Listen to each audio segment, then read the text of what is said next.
Tony Abbott, thanks so much for your time. It's the end of an era, the end of certainty in a lot of ways. Troubled times all around the world. The Queen was the steadying hand, wasn't she? It's the end of one era, but it's the start of another.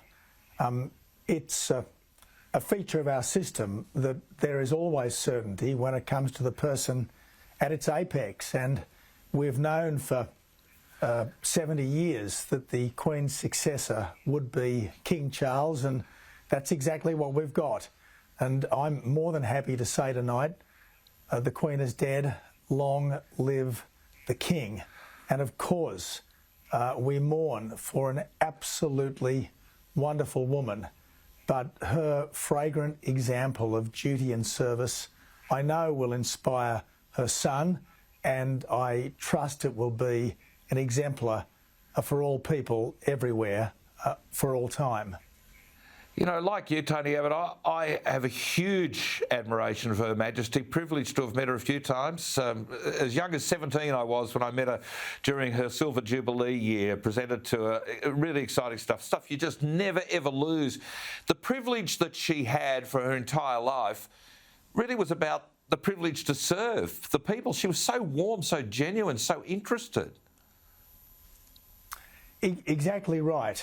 She might have been born in a palace, but she could relate to people from all walks of life, all colours, all genders, all creeds. That was her gift, and I suppose it's part of the magic of the monarchy. I will never tire of repeating those wonderful words of hers on the occasion of her 21st birthday, when she said, "My whole life, be it long or short, will be devoted to your service and to that of our great imperial family to which we all belong." Now, times have changed, we know, but one thing that never changed was Queen Elizabeth's fidelity to that original wonderful pledge.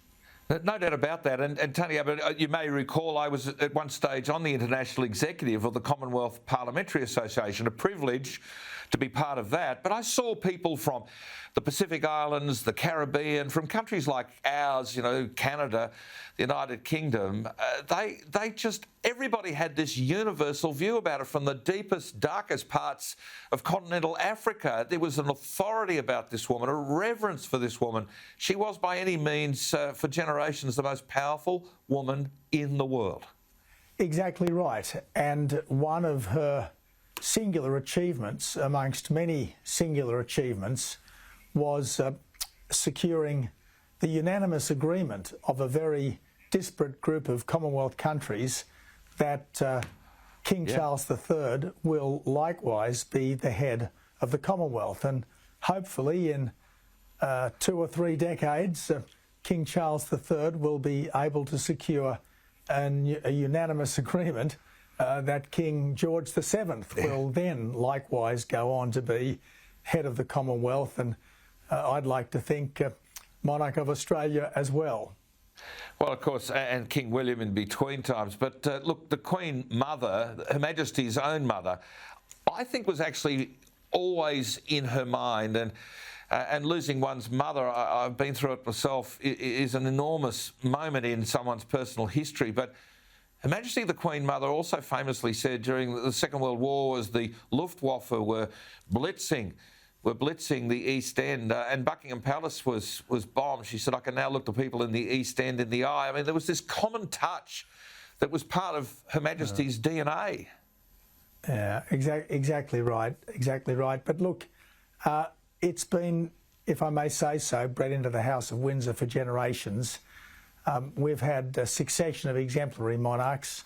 The Queen, obviously, someone who we mourn today while giving thanks for her life, but her father before her, her grandfather, and I'm sure that's the spirit that that King Charles will show now that he's assumed the role. He will be, I'm sure, his mother's dutiful son, and will reign in accordance with the great traditions of the House of Windsor for generation unto generation. The other thing, I think a lot of people who say, oh, let's change the system, and I mean, I find it unbelievable that some have decided today to start promoting a different way of running a country. But nations like the United States, they get it. They understand what we've got, the stability that's brought about by this constitutional monarchy and the way in which all authority flows through that and indeed ensures a certain amount of stability and freedom for each and every one of us. There is no doubt about it that as Queen of Australia, Her Majesty has done as much as anybody could do, given that much of the time she lives a long way away. Well, that's right. And I think if there's one thing that today should have reminded us of, it's the power of the Crown and the magic of the monarchy and the fact that under our system, you can have someone who is there not just for 1 or 2 terms of Parliament, but for the best part of a lifetime.